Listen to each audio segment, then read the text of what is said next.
दोस्तों, स्वागत है आपका मेरे YouTube channel dark horror stories bye D में। तो चलिए बिना किसी देरी के आज की कहानी शुरू करते हैं।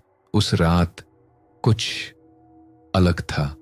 न हवा चल रही थी, न पेड़ों के पत्ते हिल रहे थे। गांव के कुत्ते जो हर रात भौंकते थे आज चुप थे। और सबसे डरावनी बात, पूरे गांव में एक ऐसी खामोशी फैली हुई थी जो जिंदा नहीं लग रही थी, जैसे वो खामोशी किसी चीज का इंतजार कर रही हो। ये कहानी है अर्जुन की। अर्जुन एक सीधा साधा लड़का, शहर में पला बढ़ा, जहां हर चीज लॉजिक से चलती थी।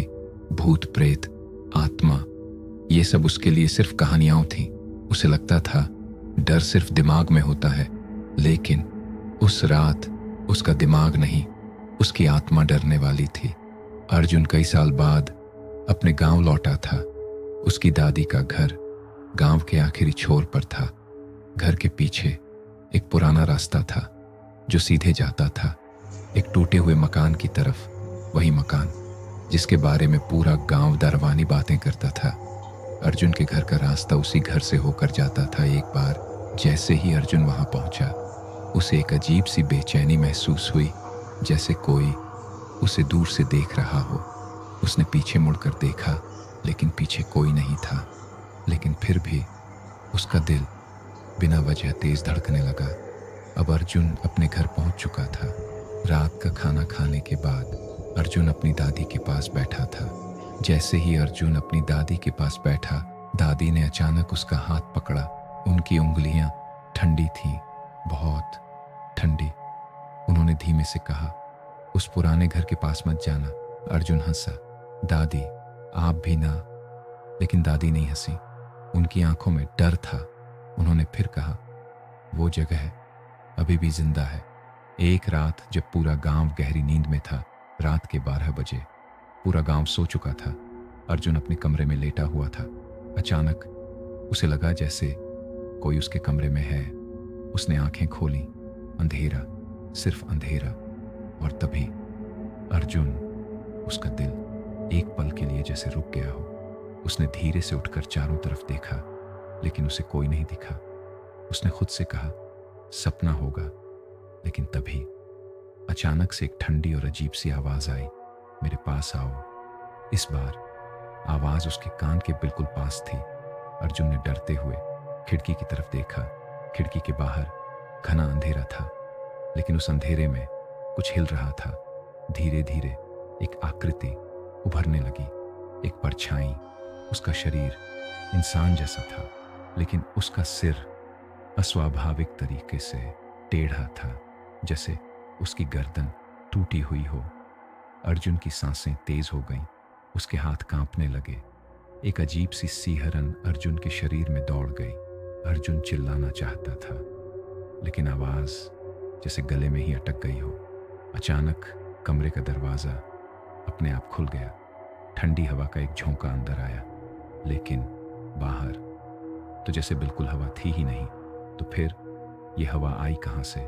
अर्जुन धीरे धीरे पीछे हटने लगा, लेकिन तभी खिड़की जोर से खुल गई और अर्जुन के कमरे में एक अजीब सी गंध फैल गई, और जैसे कोई घिसट कर चल रहा हो। वो चीज अब अंदर थी, धीरे धीरे अंधेरे से बाहर आई।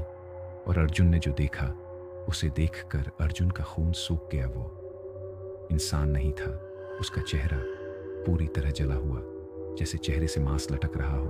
त्वचा पिघली हुई, आंखें काली, बिल्कुल खाली, जैसे गड्ढे में धसी हो, जैसे उनमें कुछ था ही नहीं। और होंठ फटे हुए, खून से सने।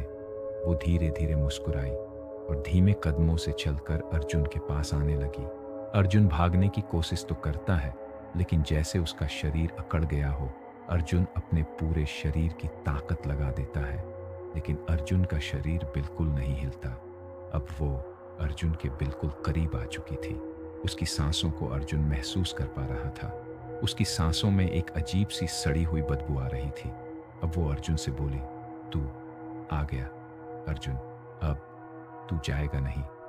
अब अर्जुन का डर से बुरा हाल था। उसका पूरा शरीर पसीने से लथपथ था। इतना कहने के साथ ही वो आकृति अचानक से गायब हो गई। अर्जुन ने जैसे तैसे अपनी रात निकाली और सुबह होते ही अगले दिन अर्जुन ने सारी घटना गांव वालों को बताई। उसकी बातों को एक बूढ़ा आदमी सुन रहा था। तभी उस बूढ़े आदमी ने कांपती आवाज में बोला, उस घर में सीमा रहती थी जो अब मर चुकी है। उसे जिंदा जला दिया गया था। अब उसकी आत्मा उस घर के अंदर रहती है। उसके पति ने उसे दहेज नहीं देने की वजह से जिंदा जलाया था और मरते वक्त उसने कसम खाई थी, जो भी उसके पास आएगा वो उसे अपने साथ ले जाएगी। अर्जुन ये सब सुनकर डर गया और घर आ गया। अगली रात, उस रात अर्जुन ने सोने की कोशिश की, लेकिन नींद उससे कोसों दूर थी। अचानक उसे महसूस हुआ कि कोई उसके सीने पर बैठा है, जैसे कोई भारी पत्थर उसके सीने पर हो। अर्जुन ने आंखें खोली। वही चेहरा, बस कुछ इंच दूर, उसकी आंखों में घूरता हुआ। उसने अर्जुन के गाल को छुआ। उसका स्पर्श बर्फ से भी ठंडा था। वो धीरे से झुकी और उसके कान में फुसफुसाई, अब तू मेरा है। इस भयानक मंजर को देखकर अर्जुन का शरीर ठंडा पड़ने लगा। अर्जुन को बिल्कुल सांस नहीं आ रही थी। अगली सुबह अर्जुन मृत पाया गया। उसकी आंखें खुली हुई थीं, चेहरा डर से जकड़ा हुआ और उसके सीने पर जले हुए हाथों के निशान थे। आज भी उस रास्ते से गुजरने वाले लोग कहते हैं, वो घर अब खाली नहीं है। वहां दो परछाइयां हैं, एक सीमा और दूसरी अर्जुन। और अगर आप कभी रात में वहां से गुजरें तो आपको भी एक आवाज सुनाई दे सकती है।